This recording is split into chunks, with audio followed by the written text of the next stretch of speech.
Baiklah, Assalamualaikum warahmatullahi wabarakatuh. Di sini kami kelompok 3 akan menyajikan materi presentasi yaitu evaluasi kurikulum. Yang materinya akan disampaikan oleh teman-teman saya yaitu ada Thorik Evanul Ihsan, yang kedua ada Faura Ananda, yang ketiga ada Prati Zahra, yang keempat ada Fatwa Azhara. Kali ini saya akan menjelaskan materi terkait dengan konsep evaluasi kurikulum. Nah, evaluasi adalah suatu tindakan atau suatu proses untuk menentukan nilai dari suatu proses yang sedang berjalan. Nah, dalam hal ini berkaitan dengan evaluasi pada proses kurikulum. Evaluasi dalam pendidikan dapat diartikan sebagai suatu proses atau suatu tindakan dalam usaha untuk mengumpulkan informasi yang nantinya akan digunakan untuk pertimbangan untuk menjadi yang lebih baik daripada yang sebelumnya. Nah, menurut Wayan Nurkancana dan Sumartana, evaluasi adalah suatu tindakan atau proses untuk menentukan nilai segala sesuatu dalam aktivitas pendidikan, baik itu proses berjalan mengajar, materi, guru, siswa, dan segala aspek yang terkandung di dalamnya, seperti orang tua ataupun yang lainnya. Kemudian evaluasi ini biasanya digunakan untuk mengukur sejauh mana tujuan dari kurikulum tersebut telah dicapai.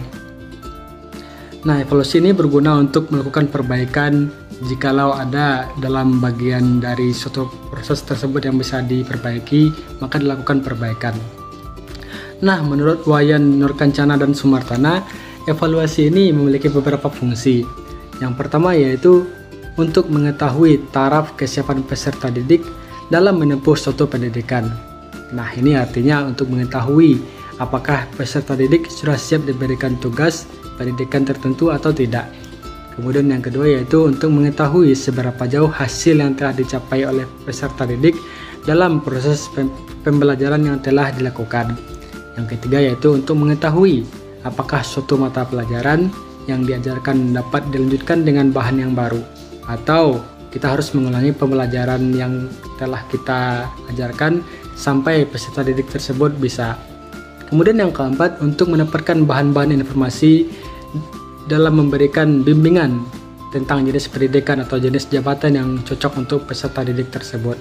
Yang kelima, untuk mendapatkan bahan-bahan informasi guna untuk menentukan apakah peserta didik dapat dinaik kelaskan atau tidak. Kemudian yang keenam, untuk membandingkan apakah prestasi yang dicapai peserta didik sudah sesuai dengan kapasitasnya. Kemudian yang ketujuh atau yang terakhir, untuk menafsirkan apakah peserta didik telah cukup matang untuk dilepaskan ke masyarakat atau dinaikkan ke lembaga yang lebih tinggi. Nah, dari beberapa penjelasan tersebut dapat kita simpulkan bahwa evaluasi kurikulum ini adalah suatu proses atau kegiatan yang dilakukan untuk mengetahui apakah suatu kurikulum tersebut sudah berjalan dengan baik, apakah kurikulum tersebut sudah sesuai untuk mencapai tujuannya, dan apakah kurikulum tersebut sudah sesuai dengan tujuan awal dari kurikulum tersebut. Nah, jikalau ada kurikulum tersebut yang bisa diperbaiki, maka itulah fungsi dari kurikulum tersebut, dari evaluasi tersebut, untuk memperbaiki hal yang perlu diperbaiki. Nah, evaluasi kurikulum ini sangat penting karena pada perkembangan zaman seperti sekarang ini sangat banyak sekali perubahan, termasuk juga kurikulum. Kurikulum itu juga harus menyesuaikan dengan perkembangan zaman karena perkembangan informasi iptek, ilmu pengetahuan dan teknologi sudah berkembang, dan pasarnya juga sudah berbeda saat sekarang ini, tidak bisa disamakan dengan kurikulumnya sebelumnya. Oke, mungkin sekian materi yang bisa saya sampaikan pada kesempatan kali ini. Saya kembalikan kepada moderator. Terima kasih kepada moderator. Saya Faura Ananda dengan NIM 3020. Izin melanjutkan materi tentang tujuan evaluasi dari kurikulum. Tujuan evaluasi kurikulum mencakup dua hal, yaitu pertama, evaluasi digunakan untuk menilai efektivitas program. Yang kedua itu evaluasi dapat digunakan sebagai alat bantu dalam pelaksanaan kurikulum pelajaran. Sedangkan diadakannya evaluasi kurikulum dimaksud untuk keperluan. Yang pertama itu perbaikan program, yang mana lebih bersifat konstruktif karena informasi hasil evaluasi dijadikan masukan bagi perbaikan yang diperlukan di dalam program kurikulum yang sedang dikembangkan. Yang kedua itu penangguhjawaban kepada berbagai pihak. Setelah pengembangan kurikulum dilakukan, perlu adanya semacam pertanggungjawaban dari pihak pengembangan kurikulum kepada pihak yang berkepentingan. Pihak-pihak yang dimaksud mencakup pihak yang mensponsori kegiatan pengembangan kurikulum tersebut, maupun pihak yang menjadi konsumen dari kurikulum yang telah dikembangkan. Yang ketiga itu penentuan sikap lanjut pengembangan. Tindak lanjut hasil pengembangan kurikulum dapat berbentuk jawaban atas dua kemungkinan pertanyaan. Pertama, apakah kurikulum baru tersebut akan atau tidak akan diperluaskan ke dalam sistem yang ada. Yang kedua itu dalam kondisi yang bagaimana dan dengan cara yang bagaimana pula kurikulum baru tersebut akan disebarluaskan ke dalam sistem yang ada. Baik, itulah penyampaian materi dari saya kembalikan kepada moderator. Baiklah, selanjutnya yaitu materi tentang model evaluasi kurikulum. Evaluasi kurikulum merupakan suatu bahasan yang luas, meliputi banyak kegiatan dan sejumlah prosedur, bahkan dapat merupakan suatu lapangan studi yang berdiri sendiri. Nah, ada 10 model evaluasi kurikulum, yaitu yang pertama, evaluasi kurikulum model penelitian atau riset evaluasi. Model evaluasi kurikulum yang menggunakan penelitian didasarkan atas teori dan metode tes psikologi serta eksperimen lapangan. Yang kedua yaitu model evaluasi kurikulum yang berorientasi pada tujuan. Dalam model ini, evaluasi merupakan bagian yang sangat penting dari proses pengembangan kurikulum. Yang ketiga yaitu model evaluasi kurikulum yang lepas dari tujuan atau goal free evaluation model. Model ini dikembangkan oleh Michel Striven. Dengan model evaluasi yang berorientasi pada tujuan, menurut pendapat Striven, seorang evaluator tidak perlu memperhatikan apa yang menjadi tujuan pembelajaran. Yang perlu diperhatikan adalah bagaimana kerjanya. Yang keempat yaitu model campuran multivariasi, yang mana adalah strategi evaluasi yang menyatukan unsur-unsur dari beberapa model evaluasi kurikulum. Yang kelima yaitu model evaluation Program for Innovative Curriculums atau EPIC. Model ini menggambarkan keseluruhan program evaluasi kurikulum dalam sebuah kubus. Yang keenam yaitu model CEPP atau Konteks Input, Proses, dan Produk. Model ini memandang bahwa kurikulum yang dievaluasi adalah sebuah sistem, maka apabila evaluator telah menentukan untuk menggunakan model tersebut, maka evaluator harus menganalisis kurikulum tersebut berdasarkan komponen-komponen model tersebut.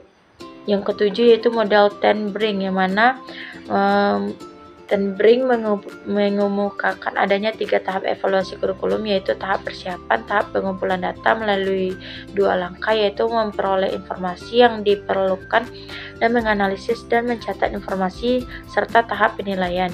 Yang kedelapan yaitu model pendekatan proses, mana evaluasi kurikulum model pendekatan proses ini tumbuh dan berkembang secara kualitatif yang menjadi pendekatan yang penting.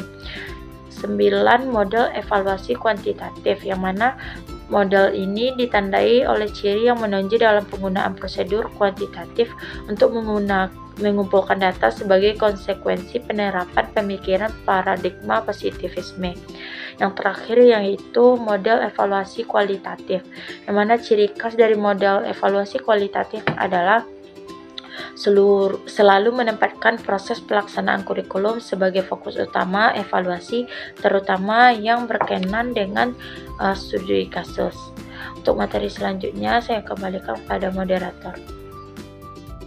Baik, terima kasih kepada moderator.